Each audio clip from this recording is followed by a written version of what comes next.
Tiba-tiba mobil berhenti. Aku melirik ayah, apa terjadi sesuatu? Ternyata dia hanya menatap lurus ke depan. Kulihat keluar jendela, baru sadar ternyata mobil berhenti tepat di sebuah jembatan. "Ayah, kenapa berhenti di sini?" Tanyaku heran, namun ayah tak menjawab, terus menatap ke depan.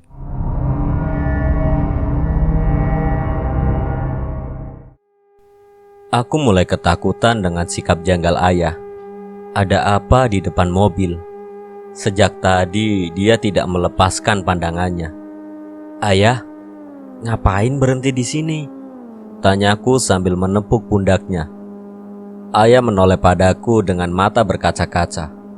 "Ada apa, ayah?" "Di jembatan ini Steven kecelakaan," ucapnya dengan bibir bergetar. Aku hanya terdiam, tak sanggup berkata-kata. Ini pertama kali kulihat ayah menangis. Mungkin selama ini Kila pikir ayah ini jahat.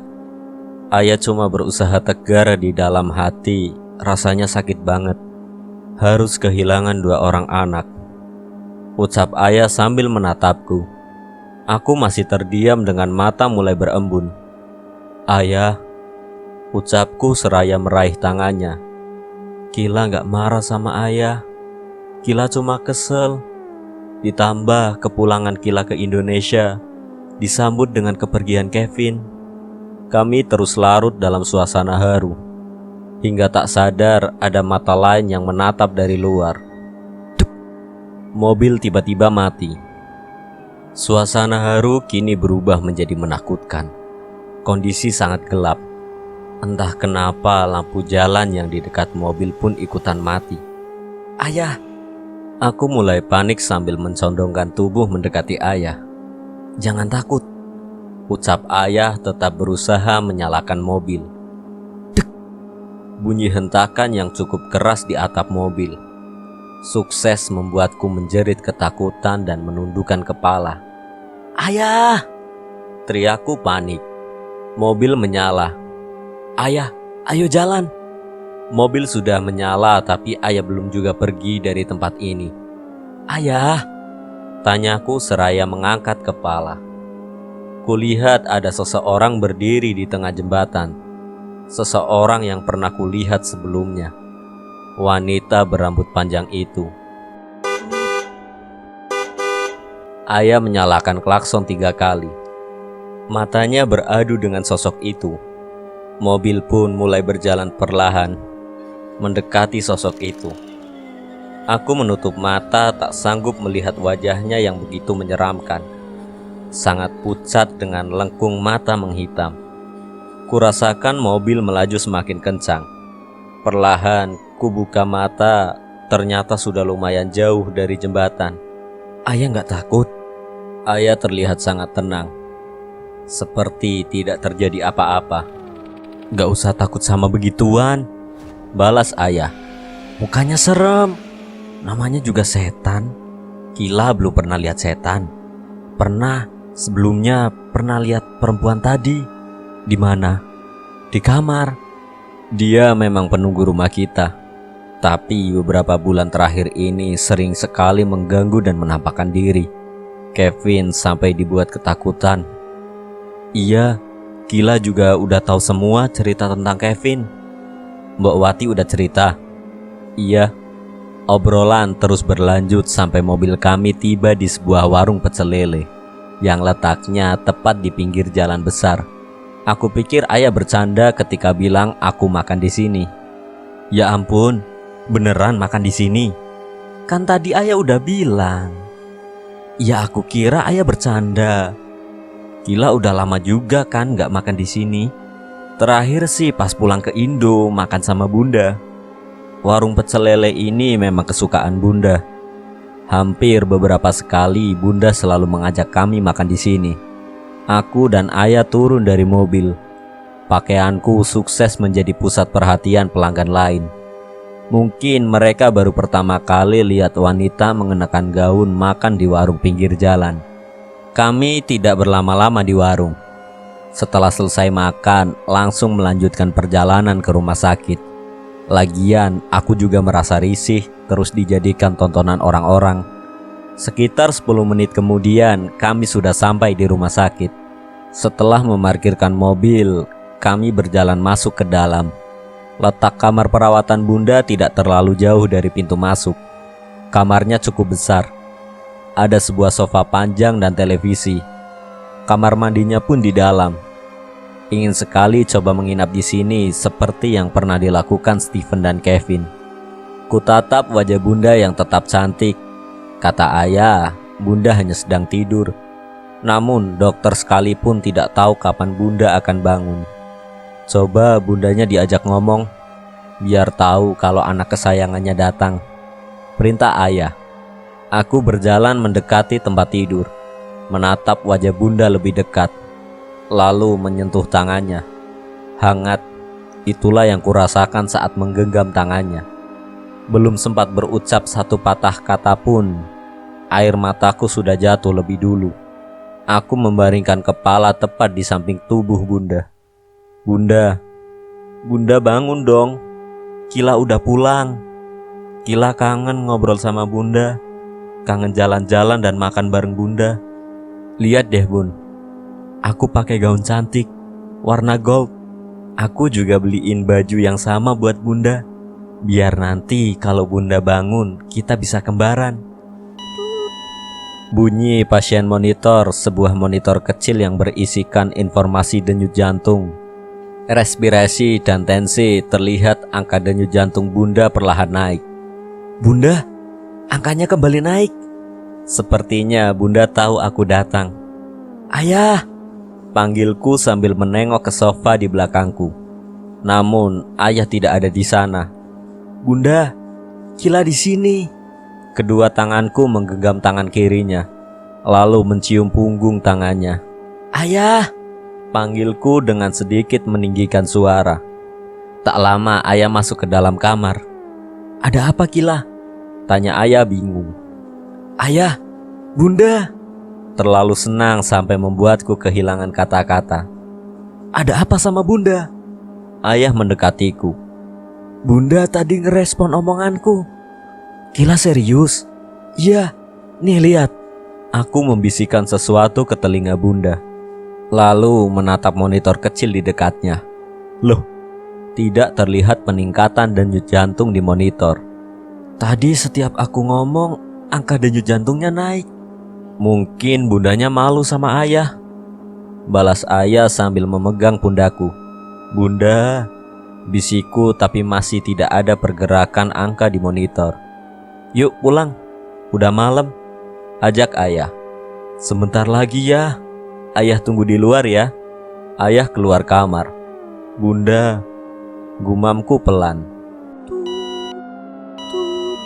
Ada pergerakan di angka denyut jantung Bunda. Hanya melihat itu saja hatiku sudah sangat senang. Apa Bunda akan segera sadar? Kila, ayo pulang, ucap ayah mengintip dari balik pintu.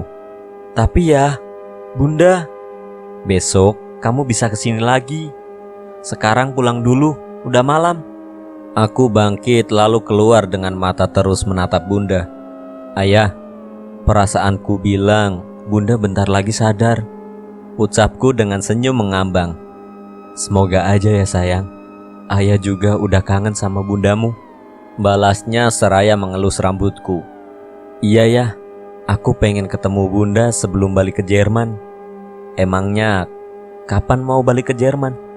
3 minggu lagi. Liburan musim dinginnya cuma sebulan. Jadi aku harus pulang ke sana seminggu sebelumnya. Oh, kamu doakan terus supaya Bunda cepat sadar. Setiap hari itu sih. Kami sampai di parkiran dan langsung masuk ke mobil. Kamu belum cerita bisa pulang ke Indonesia dapat uang dari mana? Apa kamu selama ini nabung? Tanya ayah sambil menyalakan mobil. Iya, aku nabung. Aku tidak mungkin bilang kalau kerja sambilan. Bisa-bisa ayah akan marah besar nanti. Dari waktu Bunda masuk rumah sakit, sebenarnya Kila udah pengen pulang ya. Tapi Kila tahu kalau kondisi keuangan ayah lagi kurang baik. Puncaknya waktu Steven meninggal. Kila udah benar-benar pengen pulang. Walaupun gak akan sempet anterin Steven ke tempat peristirahatan terakhirnya, tapi ayah malah ngelarang. Uang saku pun diperketat. Makanya Kila niatin untuk hemat dan nabung selama 5 bulan. Maafin ayah sayang. Ayah juga gak tahu bakal begini. Ini juga karena kecerobohan ayah yang selalu percaya sama orang, walaupun dia teman lama ayah. Iya ayah, Kila juga minta maaf pulang ke Indonesia gak bilang-bilang. Mobil melaju keluar dari parkiran. Selama perjalanan, ayah lebih banyak bertanya tentang kuliahku. Sesampainya di rumah, Mbok Wati sudah membukakan pintu depan. Aku turun duluan, sedangkan ayah masih memasukkan mobil ke dalam garasi. "Gimana non?" tanya Mbok Wati. "Gimana apanya?" balasku seraya masuk ke dalam rumah. "Udah ketemu ibu?" "Udah Mbok, seneng banget." "Seneng kenapa non?" "Nanti besok aku ceritain Mbok," balasku melangkah ke kamar. Ku buka pintu kamar, hawanya pengap sekali. Bergegas aku mengganti baju, menyalakan pendingin ruangan, lalu pergi ke kamar mandi. Setelah dari kamar mandi, aku langsung membaringkan badan di tempat tidur. "Kila, kapan balik ke sini?" Sebuah pesan masuk dari Melinda. "2 minggu lagi kayaknya Mel. Video call dong." Dengan cepat ku tekan tombol video call. "Hai Kila," sapa Melinda dan beberapa temanku. "Halo Kila, we miss you," ucap Kal yang tiba-tiba muncul di layar ponsel. Mereka sedang berlibur bersama di Alpsiegruten, sebuah perbukitan indah dengan hamparan salju yang luas. "Dia, Kal, sangat merindukanmu," ledek Melinda membuat Kal malu dan menghilang dari tangkapan layar. "Dia kabur," lanjutnya disertai tawa. Aku pun ikut tertawa. "Berapa hari lu di sana?" "Paling 3 hari doang." "Ih, seru ya?" "Banget. Lagian lu malah balik sih. Kalau gue gak balik malah nyesel seumur hidup." "Hah? Ada apa emangnya?" tanya Melinda. "Nanti gue ceritain deh. Aku tidak mau bercerita sekarang. Takutnya malah mengganggu suasana liburan mereka. Tuh kan, main rahasiaan lagi. Pokoknya nanti pas balik gue langsung cerita. Janji deh." "Sip, oke. Dah dulu Mel, gue ngantuk mau tidur." "Oke, salam buat adek lu yang lucu itu ya. Siapa namanya?" "Kevin." "Ah, iya Kevin. Nanti gue sampein. Dah ya, bye." "Bye." Video call selesai. Seharusnya hari ini sangat menyenangkan bagiku, karena ada harapan kalau bunda bisa segera sadar. Namun, video call tadi membuatku kembali teringat dengan Kevin. Ada perasaan bersalah karena tidak bisa berkata jujur pada Melinda kalau Kevin sudah meninggal. Udah jam 11 malam. Gumamku saat melihat jam di layar ponsel. Ku tarik selimut dan mematikan lampu, tidur. Terdengar suara gamelan pelan sekali. Aku berdiri di suatu jalan setapak dan gelap. Kiri dan kanan dipenuhi pepohonan yang menjulang tinggi. "Kila, sini!" Sayup-sayup terdengar suara seorang wanita memanggilku. Kemudian aku mengikuti sumber suara tersebut dengan berjalan menyusuri jalan setapak itu. "Kila, sini!" Semakin melangkah ke depan, suaranya semakin besar. Begitu pula dengan suara gamelan yang semakin nyaring. Kuhentikan langkah saat melihat ada sebuah rumah panggung. Tiba-tiba suasana menjadi sunyi. Seorang wanita berjalan keluar dari rumah itu. Wanita berparas cantik dengan baju kebaya berwarna hitam. "Kila," sapanya dengan senyum ramah. Aku tetap menjaga jarak. Entah mengapa ada sesuatu mencurigakan di balik senyumannya itu. "Sini main ke rumah saya," ajaknya berjalan mendekat. Aku tidak membalas ajakannya itu, memilih untuk berjalan mundur perlahan. Terdengar suara benturan dari balik jendela rumah itu. "Kak Kila, tolong!" Seseorang berteriak meminta tolong. Suaranya mirip dengan adikku Kevin. "Kak Kila, tolong!" Suara yang lain terdengar. Kali ini seperti suara Stephen. Suara meminta tolong itu bersautan, membuatku ragu antara maju atau mundur. "Kamu tidak mau bertemu adik-adikmu?" tanya wanita berkebaya hitam itu dengan tatapan tajam. "Tidak, ini cuma mimpi," sahutku seraya berjalan menjauh dari wanita itu. Wanita itu berdesis sambil menjulurkan lidahnya. Tak berapa lama, dia berubah menjadi ular besar berwarna hitam, lalu mengejarku. Aku berlari masuk ke dalam hutan, menyusuri jalan setapak yang tadi kulewati. "Tolong! Tolong!" teriakku, tapi ular itu tetap mengejar. "Lewat sini!" Suara wanita terdengar dari balik pepohonan yang rindang. Namun, aku tidak bisa begitu saja percaya. "Lewat sini! Cepat! Sebelum dia menangkapmu!" Tak ada pilihan lain untukku. Terpaksa mengikuti suara itu. Toh sejak tadi berlari pun, jalan setapak ini tak ada ujungnya.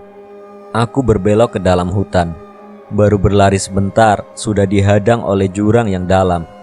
Kini aku terpojok. Di depanku sudah ada ular besar itu. Sedangkan di belakangku ada jurang. "Lompat!" Suara wanita itu kembali terdengar. Tanpa berpikir panjang, aku melompat ke dalam jurang. "Ah!" teriakku lalu terbangun dari tidur. Kuhela nafas panjang. Sungguh mimpi yang menyeramkan. Batinku seraya menghidupkan lampu tidur di atas nakas. Dek! Nakas bergetar cukup kencang. Saat lampu menyala, aku sudah berhadapan dengan si wanita berambut panjang. "Usir wanita itu!" Herdiknya membuat jantungku nyaris copot. "Ayah!" Aku berteriak sekencang-kencangnya. "Usir wanita itu!" Suaranya semakin meninggi, sepertinya dia sedang marah besar. "Usir wanita itu!" Wujudnya sungguh menakutkan dengan mata terus melotot padaku. Entah kenapa aku tidak bisa menggerakkan tubuh. Bahkan untuk mengedipkan mata dan berteriak pun tak bisa. Wanita rambut panjang itu melayang dan mengembangkan rambut gimbalnya. "Usir wanita itu!" Makhluk mengerikan itu sedang melayang tepat di atasku, yang masih terbaring di tempat tidur. Tok tok tok. Ku dengar seseorang mengetok pintu. "Kila, buka pintunya sayang!" teriak ayah dari luar, diiringi dengan suara ketukan cepat dan gerakan gagang pintu naik turun. "Kila, ada apa sayang?" Aku hanya bisa mendengar suara ayah, tanpa bisa membalasnya. Makhluk mengerikan ini masih mengunci semua pergerakanku. "Kalau mau selamat, usir wanita itu," bisiknya. Krak! Pintu kamar terbuka. Wanita berambut panjang itu tertawa melengking dan terbang menembus langit-langit kamar. Kulihat ayah melangkah masuk ke dalam, namun sebelum dia mendekat, pandangan mataku sudah mulai kabur. Lemas dan jatuh pingsan. Hidungku terasa hangat. Tercium bau minyak kayu putih yang menyengat. Perlahan ku membuka mata. Di hadapan sudah ada Mbok Wati sedang mengoleskan sesuatu di hidungku. "Mbok, panas," gumamku pelan. Non Kila udah sadar," ucap Mbok Wati sembari menjatuhkan tangannya dari hidung. "Ini non, minum dulu." Mbok Wati memberikanku segelas air. Tanganku gemetar saat meraih gelas itu. Masih teringat jelas wajah wanita berambut panjang yang menyeramkan itu. Tak lama ayah datang ke kamar. Dengan cepat dia menghampiri duduk di sampingku. Aku pun memeluknya dan menangis. "Ada apa sayang?" tanya ayah sambil mengelus rambutku. "Ayah, takut." "Takut kenapa?" Aku melepaskan pelukan dan menatap wajah ayah, lalu melirik ke kiri dan kanan. "Kamu nyari apa?" tanya ayah sambil mengusap bekas air mata di pipiku. "Perempuan rambut panjang yang kita lihat di jembatan itu ya? Jadi dia ganggu kamu?" "Iya, tadi dia ada di sini." "Mau apa dia?" Pertanyaan itu membuatku teringat akan ucapan makhluk mengerikan itu. "Gila, nggak tahu ya. Dia marah dan bilang apa? Usir wanita itu." Ayah terdiam sejenak seperti memikirkan sesuatu. Apa itu aja yang dia bilang? Tanyanya. Iya, apa maksudnya ya? Ayah juga gak tahu sayang. Siapa wanita yang dia maksud? Di sini cuma ada Mbok Wati dan kamu. Apa dia gak suka Kila pulang ke rumah? Kalau dia gak suka kamu di sini, nanti biar ayah yang usir. Sekarang kamu tidur lagi. Besok pagi kita obrolin lagi. Ucap ayah beranjak dari tempat tidur. Ayah. Ya. Ayah menoleh. Malam ini boleh gak Kila tidur di kamar ayah? Ayah mengerutkan dahinya berpikir. Boleh. Tapi ayah beresin dulu ya kamarnya. Ucapnya. Kamu di sini dulu. Biar Mbak Wati yang nemenin. Lanjutnya seraya berjalan keluar kamar. Oke. Sejak tadi Mbak Wati hanya diam, duduk di ujung tempat tidur dekat kakiku. Kepalanya sedikit menunduk. Sesekali matanya terpejam. Mungkin Mbak Wati ngantuk.